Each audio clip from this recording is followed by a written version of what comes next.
Breaking news. తెలంగాణలో భారీగా ఐఏఎస్ల బదిలీ జరిగింది. ముఖ్యంగా గ్లోబల్ సమ్మిట్ను నిర్వహించిన జేఎస్ రంజన్ ఐఏఎస్ అధికారిని కూడా ఇప్పుడు బదిలీ చేయడంతో సర్వత్రా ఆసక్తికరమైన చర్చ నడుస్తూ ఉన్నది. గ్లోబల్ సమ్మిట్ ఫెయిల్ అయినందుకే జేఎస్ రంజన్ పై వేటు పడింది అన్నట్లుగా అందరూ చర్చిస్తూ ఉన్నారు. ముఖ్యంగా గ్లోబల్ సమ్మిట్ ఎంత అట్టహాసంగా జరిగిందో అందరికీ తెలిసిందే. అయితే గ్లోబల్ సమ్మిట్లో తెలంగాణ ప్రభుత్వం సాధించింది ఏంటి అని చెప్పేసి ఇటు ప్రతిపక్షాలు విపక్షాలు అడుగుతున్న నేపథ్యంలో ఐఏఎస్ల బదిలీ అనేది ఇప్పుడు అందరినీ ఒక రకంగా చర్చల్లోకి నెట్టివేసింది. ఐఏఎస్లు ఎందుకు బదిలీ అయ్యారు, గ్లోబల్ సమ్మిట్ నిర్వహించడంలో వారు ఫెయిల్ అయ్యారు, అందుకే ప్రభుత్వం ఆగ్రహంతో వారిని బదిలీ చేసింది అని చెప్పేసి అయితే అందరూ మాట్లాడుతూ ఉన్నారు. దీనికి సంబంధించిన చర్చ కూడా ఇప్పుడు సోషల్ మీడియాలతో పాటు సమాజంలో కూడా నడుస్తూ ఉన్నది. గ్లోబల్ సమ్మిట్ ఘోర వైఫల్యంతో ఇద్దరు ఐఏఎస్ అధికారులను బదిలీ చేసినట్లయితే మాట్లాడుతూ ఉన్నారు. ముఖ్యంగా జనవరిలో దావోస్ పర్యటన అనేది ఎంత కీలకంగా ఉన్నదో అందరికీ తెలిసిందే. ఎందుకంటే దావోస్ పర్యటన ద్వారా దాదాపు 1.85 లక్షల కోట్ల ఎంవేలు కుదుర్చుకుంది ప్రభుత్వం. దానికి సంబంధించిన కీలకమైన పెట్టుబడులు తెలంగాణలో రానున్నాయి. ఈ నేపథ్యంలో ఐఏఎస్ బదిలీల కార్యక్రమం ఉండడము అనే దానిపైన ఇప్పుడు సర్వత్రా చర్చ నడుస్తూ ఉన్నది.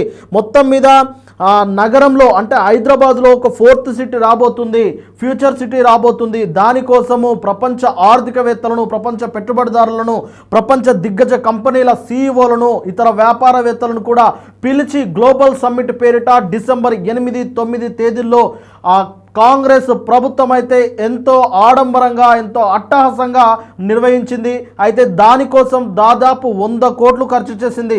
100 కోట్లు ఖర్చు చేసి అంత ఆడంబరంగా నిర్వహించిన గ్లోబల్ సమ్మిట్ వేదికగా అసలు తెలంగాణ రాష్ట్రానికి ఏమి ఒరిగింది అన్నట్లు ఇటు విపక్షాలు మాట్లాడుతూ ఉన్నాయి. అయితే దానికి సంబంధించి 5.75 లక్షల కోట్ల ఎంఓయూలు కుదుర్చుకున్నాము, త్వరలోనే పనులు ప్రారంభిస్తామని ఇటు ప్రభుత్వం అయితే చెబుతా ఉన్నది. అయితే దానికి సంబంధించి ఇటీవల ఒక ఇన్సిడెంట్ కూడా జరిగింది.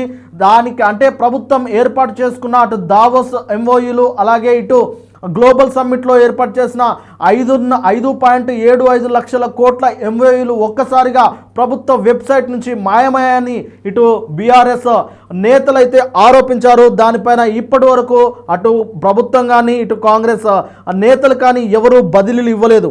ఈ క్రమంలోనే ఐఏఎస్ల బదిలీ అనేది ఇప్పుడు హాట్ టాపిక్గా మారింది. ముఖ్యంగా ఐఏఎస్ బదిలీల వెనకాల కారణం ఏంటి అనే చర్చ అయితే నడుస్తూ ఉన్నది.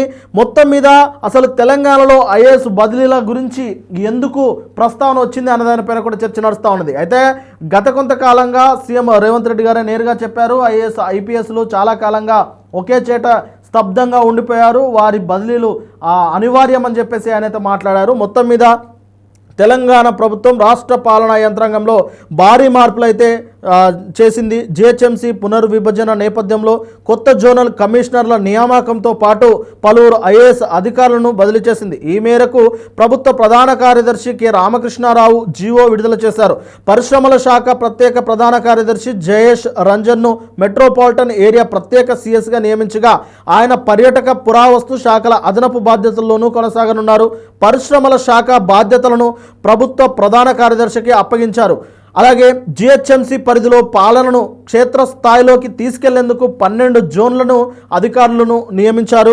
షేర్లింగంపల్లి హేమంత్ సహదేవరావు, కుకట్పల్లికి అపూర్వ చౌహాన్, కుత్బుల్లాపూర్కు సందీప్ కుమార్ ఝా, చార్మినార్కు ఎస్ శ్రీనివాస్ రెడ్డి, గోల్కొండకు జి ముకుందారెడ్డిలను నియమించారు. అలాగే ఖైరతాబాద్కు ప్రియాంక ఆలా, రాజేంద్రనగర్కు అనురాగ్ జయంతి, సికింద్రాబాద్కు ఎన్ రవికిరణ్, శంషాబాద్కు కె చంద్రకళ, ఎల్పీ నగర్కు హేమంత్ కేశవ్ పాటిల్, మల్కాజ్గిరికి సంచిత్ గంగర్, ఉప్పల్కు రాధికా గుప్తాలను జోనల్ కమిషనర్లుగా నియమిస్తూ ప్రభుత్వము ఉత్తర్వులు జారీ చేసింది. అలాగే ఇతర జిల్లాలకు కూడా ఐఏఎస్ అలాగే ఇతర ఆఫీసర్లను అయితే నియమించారు.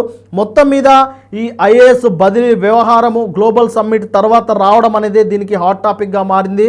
అయితే గ్లోబల్ సమ్మిట్ ఐఏఎస్ బదిలీలకు ఎలాంటి సంబంధం లేదనేది ప్రభుత్వం అయితే చెప్తా ఉన్నది. కేవలము వారి ఎక్కువ కాలంగా పనిచేస్తున్నారు కాబట్టి వారి స్థానాల్లో మార్పు రావాలి కాబట్టి దానికోసమే చర్యలు తీసుకుందని అటు ప్రభుత్వం అయితే చెబుతా ఉన్నది. అయితే ముఖ్యంగా ఇక్కడ కొన్ని ఆరోపణలు కూడా వినిపిస్తూ ఉన్నాయి. గ్లోబల్ సమ్మిట్ నేపథ్యంలో 100 కోట్లు ఖర్చు పెట్టినా విదేశాల నుంచి పెట్టుబడులు రాకపోగా, విదేశాల నుంచి అసలు పర్యాటకులే రాలేదు, అసలు పారిశ్రామికవేత్తలే రాలేదు, అసలు పెట్టుబడిదారులే రాలేదు అని చెప్పేసి బీఆర్ఎస్ శ్రేణులు విపక్షాలు అయితే విపరీతంగా ట్రోల్ చేస్తూ ఉన్నాయి, ఆరోపణలు చేస్తూ ఉన్నాయి. అంతేకాదు అసలు వారెవరూ రాకపోవడంతో అంత పెద్ద ఖర్చు చేసి నియమించిన అంటే అంత పెద్ద ఖర్చు చేసి ఏర్పాటు చేసిన గ్లోబల్ సమ్మిట్ ఇజ్జతి కాపాడుకోవడం కోసం కొంతమంది ప్రభుత్వ అధికారులకు సూట్లు బూట్లు వేసి వాళ్ళనే విదేశాల నుంచి వచ్చారన్నట్లు నమ్మించే ఒక కుట్రకు తెరదీశారని చెప్పేసి అయితే వారు మాట్లాడుతూ ఉన్నారు. ఏది ఏమైనప్పటికీ జయేష్ రంజన్ అలాగే వెంకట నరసింహారెడ్డిలను బదిలీ చేశారు.